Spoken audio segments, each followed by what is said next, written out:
Hi guys, the way this video is going to go is first I'm going to give you an update on this bad boy right here and let you know what the story is behind that terrible gluing job somebody did and this toothpick that I was not able to get out, but I finally was. But first I'm going to tell you how bad it was. So I'm going to cut out to a clip of when I opened this thing up, what it looked like. So I'm going to cut out to that clip right here. Hi friends, just a quick update on this Wenger knife. I think this is an old backpacker, back when the scales were this color. Well, as you know from the previous video, this thing was glued and I had a sneaking suspicion, and there's the dryer, sorry about that guys, that this thing was glued together. And yes, it was. Look at that. Somebody glued this thing together. Now, as you can see, the majority of this knife is pretty much in good, and the majority of this handle is pretty much in good usable condition, with the exception of that glue. So notice how the toothpick is also glued together. So this is what it looks like without it. It looks like it's in pretty decent shape. Like if I were to be able to fix that handle, then I might be able to put it back on. If even with just a tiny little drop of glue on each section maybe, but I need to clean this up first. So that's where I'm at. I wanted to give you guys an update. Now, some of you guys were nice enough to mention that soap and water would get this thing off, and that's what I did. I used soap and water. I let it soak for a couple of hours, and then I got this far. I was able to get it off with a thin screwdriver. So I am now at the point where I'm going to let this soak a whole lot more. And then I'm going to do a little bit more work on it, see if I can pull this thing out cleaner. So we're going to let it soak for hours more and see what happens, my friends. All right. Thanks, amigos. Take care. Just a quick update. I tell you what, this is just a small little section of this video. You know, hopefully I'll be able to complete it. Look at that toothpick. It's in really good shape except for that glued part. And when you see the other half of this video, which will hopefully be right after this, I'll be able to show you a completed knife. A knife that's put together with a usable toothpick, hopefully. All right, friends. Wish me luck. Let's see. Let's hope that glue didn't damage it too badly. Look at that. Nastiness. Okay, guys, you saw that was pretty bad. Okay, so next thing I'm going to do is I'm going to go over what this looks like now, what I did, and then I'm going to go over how I carry this one-hand trekker, and I'm going to talk a little bit about what to expect when you buy a used knife, guys. You know, you can imagine, right?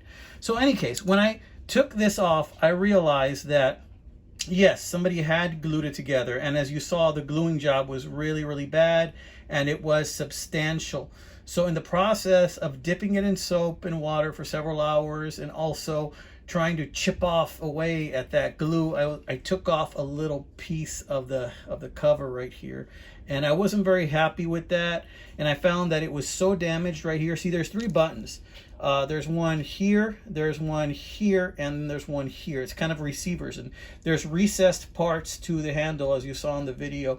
And there's 3 buttons, right? So this one snapped in. This one snapped in, no problem. This one would not, because it was broken on the inside. Hence, that is why the dude before me probably used super glue, right? But he put a plethora of super glue. So I went ahead and I cleaned that up a bit while I had it open, and then I put just a tiny little amount of super glue. That was the only way I could get that to go ahead and stay on again with super glue. The only other option is to put on another handle, and as they don't make these anymore, the handles are very hard to come by. They're a little bit expensive on eBay. And to find the right colors, you can see this is the darker color. Also, you know, you probably, or I will probably have to buy a donor knife at some point if I want to fix it all the way. Now, the other thing is, how about that toothpick? Well, I found out that toothpick was heavily glued. This is that original toothpick. And notice that there's hardly any lip right there. So I did get it to where, you know, I can go ahead and put this toothpick back in, no problem. The only problem is that now there's no lip to actually pull it off. So if I put that thing in all the way, I'm unable to get it out. It just kind of like, it's really hard to pull out. So I'm just not going to do that. I'm going to pull it out. But I wanted to show you that if I get a donor toothpick, I will be able to use it. But that's what I did. You know, I had to, these snap back in, but I had to put just a teeny little, like very thin layer of super glue to hold it in place. And like I said, this ain't gonna win no beauty contest right here. But, you know, I'm going to go ahead and leave it as is. I believe this is an old backpacker, a much older version of the backpacker. I don't know if they even named it a backpacker back then, to be honest with you, but this one does have the metal badge. Okay, so enough about this bad boy. We're going to set this down. I'm just going to stick this toothpick in here, not all the way, but most of the way, so that, you know, I don't lose that ugly little guy, right? And we're going to set this down here.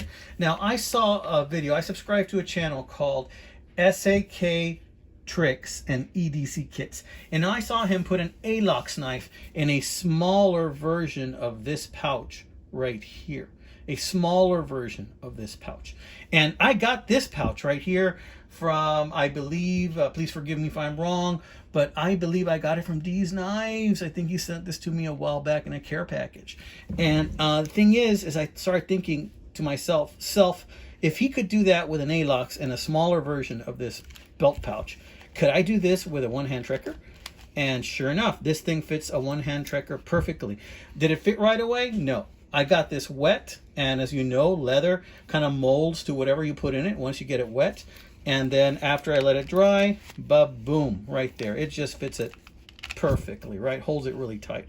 So I wanted to show you this old one-hand trekker that I have, but also I wanted to talk about what to expect when you buy a used knife, right? I bought this one-hand trekker. I had previously had a one-hand trekker, and I was happy with it, but it had a bent tip. So I sold it back on eBay, and when I bought it, the guy didn't report that it had a bent tip, but I went ahead and I disclosed that it had a bent tip, and I sold it as is. I think I got like 20 bucks for it. I paid like 25 bucks for this one, you know, because I wanted another one-hand trekker. This one is quite used, as you can see. When you get a new used knife, you can expect gouges in the handle, scratches, logos that are scratched off, right? Or in the case of this one, damage to the handles. Sometimes you're fortunate enough that you can repair the damage to the handle, and sometimes you're not that fortunate, you're not able to fix it, right? In some cases you win some, in some cases you lose some. Well, in this case, you know, I was very happy with the blade. It was plenty sharp. After I sharpened it up a bit more, it's really sharp. The screwdriver and cap lifter, great, no problems. The can opener, great, no problems. But the one-hand trekker, as you know, also has a saw, and that, my friends, is a problem. See, the thing is the saw is actually quite crooked. So somebody used this saw and bent it. So I don't know if you can see it has a slight bend up, and that's because, or here in this case I turned it over, bend down, and that's because I have tried to bend it back into place.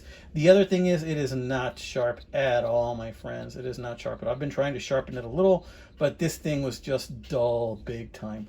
So I went ahead and I decided, you know what, I don't use the saw very much, so it's just going to stay tucked in.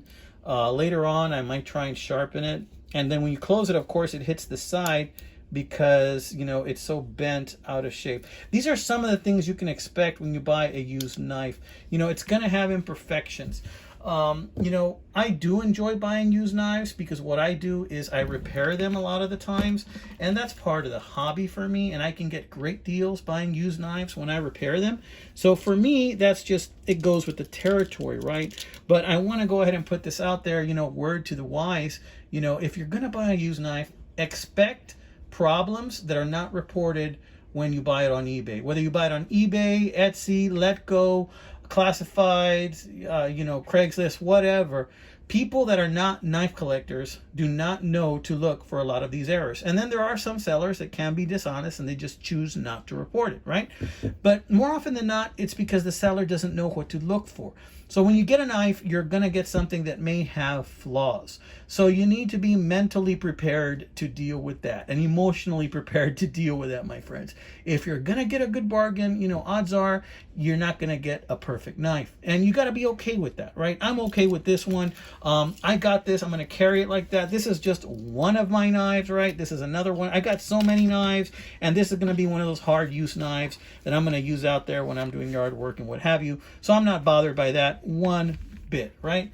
This guy right here is going to be an EDC for me, a daily carry. If I lose a toothpick, whatever. If I drop it and the handle falls off, great. I'll go ahead and replace it somewhere down the road. I'm very happy with it the way it is. Like I said, I paid close to nothing for this thing, and I got another free knife out of this to boot, So when you buy a used knife, you can expect a lot of surprises, not all good ones. Sometimes they're good ones, though, and you get more than you bargained for. And that's just the way it goes. The knife game is full of ups and downs, my friends, and I pray that you have more ups than downs this weekend and the following week. God bless you, amigos. Take care.